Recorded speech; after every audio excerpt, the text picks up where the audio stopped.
Hello D students. मैं हूं विनय और आपको बताने वाला हूं कि किस तरह से आप यूपी जो स्वास्थ्यकर्ता की यूपी ट्रिपल एस सी की वेबसाइट पे जो वैकेंसी आई हैं उनको आप किस तरह से फिल कर सकते हैं। राइट, आपको ये वैकेंसी बड़ा आराम से आप फिल कर सकते हैं। इस फॉर्म को किसी भी कैफे पे कहीं पे भी आपको जाने की जरूरत नहीं है, कहीं भी पैसे किसी को भी देने की जरूरत नहीं है। राइट, ये बहुत सिंपल फॉर्म है। सबसे बड़ी बात इसमें ये है कि इस फॉर्म के लिए आपके पास पैट का जो रजिस्ट्रेशन नंबर है वो होना जरूरी है। तो सबसे पहले आप क्या करेंगे, जो पैट का रजिस्ट्रेशन नंबर है वो अपने पास रखेंगे। वो पैट के रजिस्ट्रेशन नंबर के थ्रू आप इसको अप्लाई कर सकते हैं, क्योंकि अगर आपने पैट क्वालिफाई नहीं किया हुआ है तो फिर आप इस एग्जामिनेशन को नहीं दे पाएंगे। राइट, चलिए हम शुरू करते हैं और मैं बेसिक से आपको बताता हूँ कि किस तरह से इस फॉर्म को आप भर सकते हैं। राइट, तो सबसे पहले आपने गूगल पे जाना है और वहाँ आप टाइप कर देंगे UP SSC.gov.in। ठीक है, इस वेबसाइट को जैसे ही आप क्लिक करेंगे, ये क्लिक करते ही आपको लेके चला जाएगा UP SSC की जो मेन पेज है। ठीक है, जो वर्किंग पेज है उस पर लेके चला जाएगा आपको ये। और उसके बाद आपको यहाँ पे ढेर सारे ऑप्शंस मिलेंगे। इन ऑप्शंस में से क्या करना है, आपको जो रजिस्ट्रेशन का ऑप्शन है उसको सिंपली क्या करना है, आपने क्लिक करना है। राइट, जैसे ही आप इस रजिस्ट्रेशन के ऑप्शन को क्लिक करते हैं, इसके ऑप्शन को क्लिक करते ही ये क्या करेगा, ये डायरेक्ट करेगा आपको कहाँ लेके जाएगा फिर से ये, या चलिए आगे चलते हैं। जैसे आप रजिस्ट्रेशन को क्लिक करते हैं ये एक और पेज खोलेगा। इस पेज को यहाँ पे साफ साफ यहाँ पे मेंशन है कि ये 15 तारीख से फॉर्म आ गए हैं और 15 तारीख से क्या है, आप इस फॉर्म को लगातार भर सकते हैं। राइट, 5 जो है अगले जनवरी की 2022 की लास्ट डेट है, 5 तारीख को इसकी। तो उससे पहले आप लोग फॉर्म जो है वो फिल कर दें। आपके इंस्ट्रक्शन की बात करी जाए तो इसमें दो इंस्ट्रक्शंस आपके दिए हैं। एक यूजर इंस्ट्रक्शन है, दूसरा आपका एडवर्टीजमेंट है। यूजर इंस्ट्रक्शन में कि किस तरह से आप फॉर्म भरेंगे ये, ठीक है। दूसरा क्या है, दूसरा इंस्ट्रक्शन है आपका ये मैनुअल। ये 2 पेज है, इंस्ट्रक्शन पे आप क्लिक करेंगे तो ये आपको इंस्ट्रक्शन यहाँ से मिल जाएंगे और मैं दोनों पे क्लिक कर देता हूँ। दूसरा सैंपल एप्लीकेशन का जो डिटेल है उसमें आपको ये मिल जाएगा। राइट, चलिए अभी ये नेक्स्ट में, अब इन दोनों को हम लोग खोल लेते हैं इधर। तो यूजर इंस्ट्रक्शन क्या है, सीधा सीधा ये पैट के रजिस्ट्रेशन आपके पास होना चाहिए। देन व्यक्तिगत जो आपकी कुछ डिटेल्स हैं वो डालनी पड़ेंगी, और वो किस तरह से डालनी पड़ेंगी उनकी हम लोग बात करेंगे। पहले मैं ये पूरा आपको दिखा देता हूँ सिंपली। इसमें फोटो वोटो आपको अपलोड करने की बिल्कुल भी जरूरत नहीं है, तो ये बहुत ईजी हो जाता है। राइट, कुछ डिक्लेरेशन रहेंगी जो आपने करनी है और करनी होती है, उससे पहले ये फॉर्म आगे नहीं बढ़ते हैं कोई भी। ठीक है ना, तो इस तरह से है। और लास्ट में आपने क्या करना है, in the end you have to submit the fees. जो 25 रुपए है वो करनी है आपने।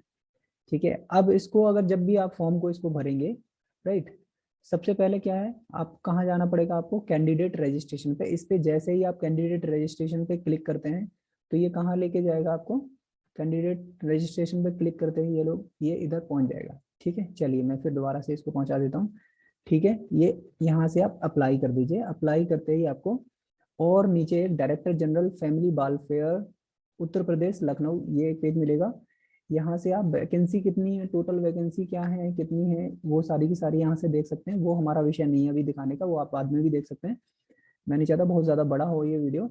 और उसके बाद क्या है, कैंडिडेट रजिस्ट्रेशन पे आप लोग क्लिक करेंगे और यहाँ से क्लिक करते ही ये पेज इस तरह से कुछ खुल जाएगा। राइट, अब आपने क्या करना है, इसको स्क्रॉल डाउन करके नीचे आना है और यहाँ पे आपने चेक बॉक्स को क्या करना है, क्लिक कर देंगे। जैसे ही आप चेक बॉक्स को क्लिक करते हैं, एग्री करेंगे यहाँ से, तो ये फॉर्म जो है वो आपका आगे बढ़ जाएगा। अब क्या करना है, ये समझ लीजिए यहाँ से आपका रजिस्ट्रेशन शुरू होगा। आपका जो पैट का रजिस्ट्रेशन नंबर है उसमें फिल कर दीजिए इसमें। फिर उसके बाद आप डेट ऑफ बर्थ अपनी फिल कर देंगे, जेंडर अपना फिल कर देंगे। Then you will fill the कि आप डोमिसाइल यूपी के हो, वेल एंड गुड। फिर उसके बाद कैटेगरी फिल करिए, फिर क्लिक टू प्रोसीड कर दीजिए। यहाँ से जैसे ही आप प्रोसीड करते हैं फिर उसके बाद नेक्स्ट में ये नेक्स्ट पेज पे लेके जाएगा। चलिए मैं दिखाता हूँ आपको कि किस तरह से ये नेक्स्ट। ओके, देखिए ये सेम पेज है। इस पेज पे यहाँ से आपने अप्लाई पे क्लिक करा। आगे जैसे ही आप क्लिक करते हैं आपको ये दोनों के दोनों ऑप्शन आपके पास हैं, क्लिक फॉर रजिस्ट्रेशन। देन आप जैसे ही रजिस्ट्रेशन पे क्लिक करेंगे फिर आपके पास वो पेज खुल के आ गया जिसकी बात कर रहे थे हम लोग। देन चेक बॉक्स में क्या करना है, आपको टिक करना है, एग्री करना है। एग्री करते ही आप लोग क्या करेंगे, नेक्स्ट, फिर दोबारा से अगले पेज पे मूव कर जाएंगे। राइट, देन लॉगिन की डिटेल्स हैं, आपने आपका पैट का जो रजिस्ट्रेशन है वो करना है, डेट ऑफ बर्थ डालनी है आपको, जेंडर डालना है, फिर उसके बाद क्लिक टू प्रोसीड करेंगे आप। ठीक है, अब क्लिक टू प्रोसीड करने के बाद सिंपली आपने क्या करना है, चलिए मैं इसको और थोड़ा सा बड़ा कर देता हूँ। अब ये एप्लीकेशन के पार्ट आपके खुल जाएंगे, 1 2 3 4 5, 5 पार्ट में ये आपका एप्लीकेशन जो है वो पूरी तरह सबमिट हो जाएगा। राइट, चलिए अब यहाँ से शुरू होता है मामला। एडवर्टीजमेंट आपका हो गया, इसमें आपको कुछ नहीं करना बिल्कुल भी। राइट, यहाँ से कोई छेड़खानी आपने नहीं करनी है। यहाँ पे आपको करना पड़ेगा कि आप कोई भी डिपेंडेंट यूपी फ्रीडम फाइटर आपके घर में से कोई रहा है कि नहीं रहा है, आप एक्स सर्विसमैन हैं कि नहीं।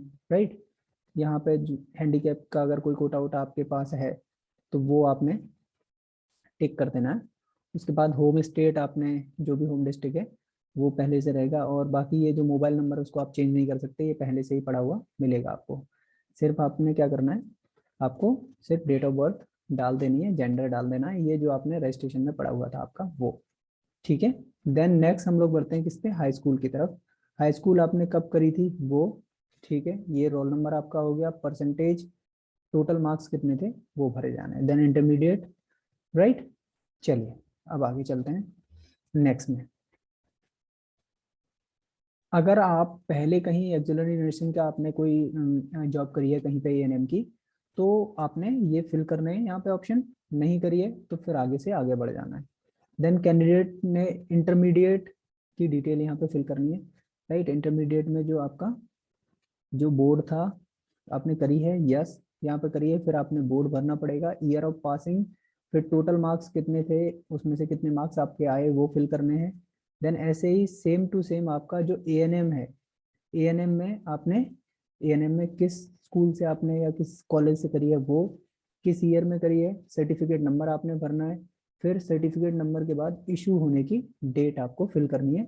देन ये आपको क्यूआर कोड मिलेगा यहाँ पे, इस क्यूआर कोड को फिल करते ही आप सबमिट का ऑप्शन जो है वो चूज करेंगे और आगे बढ़ जाएंगे। ठीक है, चलिए नेक्स्ट में दिखाता हूँ आपको। ये सिंपल है बिल्कुल, इसमें कोई दिक्कत नहीं आनी है आपको। ठीक है, फिर आपको क्या है, एक रजिस्ट्रेशन नंबर मिल जाएगा। इस रजिस्ट्रेशन नंबर को आप क्लिक करके रख लीजिए, क्योंकि बाकी ये रजिस्ट्रेशन नंबर पे मेंशन नहीं होता तो आपको फिर परेशानी होगी बाद में लॉग इन करने के लिए। ठीक है, तो फिर आपको एक तरह से एक प्रीव्यू मिल जाएगा, इस प्रीव्यू को पूरी तरह से आप देख लेंगे। राइट, कि किस तरह से आपका नाम जो भी ठीक है कि नहीं है, बाद में फिर करेक्शन हो जाएगा, करेक्शन की दिक्कत नहीं है, लेकिन आप अगर एक ही बार में अच्छे से भर लेते हैं तो फिर कोई दिक्कत नहीं है फिर, है ना, कोई प्रॉब्लम ही नहीं है। ओके, आगे चलिए, यूपी बोर्ड, ठीक है, 12th जितनी भी थी ये, और इसकी मैं बात कर रहा था, ये जो नंबर है आपका, इस नंबर को आपने नोट करके रखना है, इसी नंबर से फिर दोबारा जब आपको लॉगिन करना रहेगा तो फिर आप क्या करेंगे, दोबारा से इसको लॉगिन कर लेंगे। ठीक है, इतनी बात आई होप दैट कि आपको क्लियर हो गई होगी। चलिए आगे देखेंगे बाकी बची हुई चीज़ें। चलिए इसको मैं और मिडिल में कर लेता हूँ छोटा। ठीक है, सिंपली बस यहीं तक है ये। फॉर्म भरा आपने, भरने के बाद फोटो सिग्नेचर ये पहले से हुए हैं, तो इनमें कोई भी छेड़खानी आपको करने की जरूरत है नहीं, आप मैनिपुलेशन इसमें कर नहीं पाएंगे। राइट, सिंपल, देन कंटिन्यू करना है आपने। फिर कंटिन्यू करते ही आप लोग नेक्स्ट पेज पे चले जाएंगे, कंटिन्यू करते ही आपको ये पूरी तरह से ये मिल जाएगा। राइट, अब इसमें क्या है, इसमें एक और चीज ये है जो मैं बता रहा था आपको, कि एज का जो प्रूफ है आपका सर्टिफिकेट, वो अगर आप चेंज करना चाहते हैं यहाँ पे अपडेट करना चाहते हैं तो यहाँ पे कर सकते हैं। लाइक क्या करना है, मैट्रिकुलेशन का 10th का जो इशूइंग अथॉरिटी है वो, जैसे यूपी बोर्ड है आपका, यूपी बोर्ड, सीबीएसई बोर्ड है, सीबीएसई बोर्ड, वो आप डाल दीजिए। कब आपने पास करा है वो, सर्टिफिकेट का नंबर, याद रखें इसमें मार्कशीट का नंबर नहीं डालें, इसमें सर्टिफिकेट का नंबर डालना है। ठीक है, फिर आप अपडेट कर देंगे, यहाँ से अपडेट हो जाएगा। ऐसे ही रेजिडेंस का जो प्रूफ है आपका, आधार कार्ड है, पासपोर्ट है, पैन कार्ड है, ड्राइविंग लाइसेंस है, जो भी आप अपडेट करना चाहते हैं वो अपडेट कर सकते हैं यहाँ पे, सिंपल बिल्कुल, ऐसे ही सर्टिफिकेट नंबर डाल देना है, अपडेट कर देना है। राइट, चलिए नीचे सीधे फिर से आपकी जो डिटेल्स हैं उनको एक बार फिर से चेक कर लेंगे आप। फिर आएगी आपकी रेजिडेंस जो आपको ने फिल करनी है। राइट, परमानेंट रेजिडेंस आएगा आपका और करस्पॉन्डेंट रेजिडेंस आएगा, अगर आप आपके दोनों सेम है वेल एंड गुड, तो आप चेकबुक यहाँ पे लगा देंगे, तो आपको वो भी फिल करने की जरूरत नहीं पड़ेगी। नीचे फिर आपको एक कैप्चा कोड मिल जाएगा, उसको भरिए कैप्चा कोड को, और फिर दोबारा कैप्चा कोड के बाद तुरंत ही हम लोग आगे बढ़ जाएंगे। और नेक्स्ट आपको इस तरह से ये फाइनल इंडिकेशन में पूछेगा कि आप जो है, अगर आप फिर से चेक करना चाहते हैं आप चेक कर लीजिए, अगर चेक नहीं करना है तो फाइनली आप सबमिशन के लिए क्लिक करिए पेमेंट के लिए, राइट। तो फिर क्या करेंगे, अगर आपका सब कुछ ठीक है तो कोई दिक्कत नहीं है, फिर आप पेमेंट के लिए क्लिक कर देंगे। और जैसे ही आप पेमेंट के लिए क्लिक करते हैं, ये आपको गेटवे के थ्रू पेमेंट के लिए आगे लेके जाएगा, राइट। एप्लीकेशन इस तरह से, जैसे ही आप उसमें आप क्यूआर कोड से भी कर सकते हैं, और आप यूपीआई के थ्रू भी कर सकते हैं, ऑनलाइन के भी थ्रू कर सकते हैं, राइट। अगर आप डेबिट या क्रेडिट कार्ड से करेंगे तो आपको कोई चार्ज भी नहीं लगेगा एसबीआई से, तो ठीक है। उसमें 25 रुपीज़ आपने पे करने, क्लिक करिए सीधा सीधा, जैसे ही आपका पेमेंट हो जाएगा, पेमेंट होते ही वो आपको एक इंडिकेट करेंगे, राइट। एक पे स्लिप आपको मिल जाएगी, तो वो पे स्लिप आप चाहें तो इसको अपने पास रख सकते हैं। फिर उसके बाद एप्लीकेशन फॉर्म जो है उसको सबमिट कर दीजिए। जैसे ही प्रिंट एप्लीकेशन के लिए आप जाएंगे, तुरंत वो प्रिंट एप्लीकेशन होगा नहीं, 2 से 3 दिन का वेट करिए। तो आप परेशान मत होइए अगर प्रिंट नहीं हो रहा है, राइट। उसमें परेशान होने की ज़रूरत नहीं है, वो बाद में जैसे ही उसको टाइम मिलता है वो अपडेट कर देगा अपना, वो 2 से 3 दिन का उसको वेट करेंगे। फिर आपने यहाँ से एप्लीकेशन को प्रिंट कर लेना है। और अगर आप और सिक्योरिटी के लिए रखना चाहते हैं तो कंट्रोल पी करके आप जो पेज है उसको पूरे को सिलेक्ट करके आप क्या कर सकते हैं, उसको अपने पास रख सकते हैं, राइट। सो डियर स्टूडेंट्स, मेरे प्यारे बच्चों, ये सब था आपके फॉर्म फिल करने के बारे में। तो आपको कहीं भी पैसे खर्च करने की ज़रूरत नहीं है, आप आराम से फॉर्म फिल करिए। और जल्दी ही हम लोग इससे रिलेटेड, आपके सिलेबस से रिलेटेड बहुत सारी क्लास तो पहले से पढ़ी हुई है, एनाटॉमी एंड फिजियोलॉजी की ऑलमोस्ट सारी क्लासें हमने खत्म कर ली हैं। और बाकी अगर जो एडिशनल क्लासेस हैं जैसे प्राइमरी हेल्थ केयर वगैरह रह गया, तो उन पे हम लोग बाद में जैसे ही आपकी डेट वेट आ जाएगी, हम लोग उस पर क्लास लेके आपका सिलेबस भी खत्म कर देंगे। So wish you best of luck, fill the form and go ahead.